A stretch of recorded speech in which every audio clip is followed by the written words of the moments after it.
আমার ছোট্ট বন্ধুরা, আমাদের কবিতা তোমাদের কেমন লাগছে জানিও। কিন্তু আজকে তোমাদের জন্য নিয়ে এসেছি আরেকটি খুব সুন্দর কবিতা। শোনো। উঠতে বসতে বাবা হাঁকেন, বলবো তোকে কি আর, হতেই হবে তোকে দেশের মস্ত ইঞ্জিনিয়ার। মা তাই শুনে কন, খোকা তুই আমার কথা রাখ, ডাক্তারিতে হয় যেন তোর দেশ জোড়া নাম ডাক।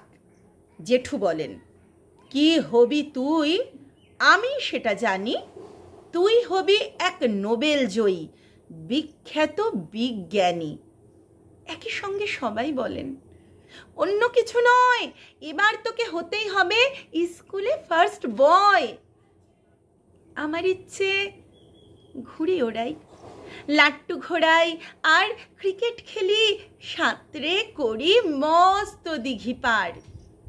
কিন্তু সেসব করতে গেলেই সবাই আসেন তেরে, সবাই বলেন মন দে পড়ায়, এক্ষুনি সব ছেড়ে। কি আর বলবো, এখন আমার অবস্থাটা এই, লেখা পড়ায় দিন কেটে যায়, কিচ্ছু খেলা নেই। এক একজনের এক এক ইচ্ছে, সবাই দিচ্ছে তারা, তার ফলে ভাই আমার নিজের ইচ্ছে গেছে মারা। এটি কবি নীরেন্দ্রনাথ চক্রবর্তীর কবিতা খোকার ইচ্ছে। তোমাদের কি ইচ্ছে গো জানিও। কেমন?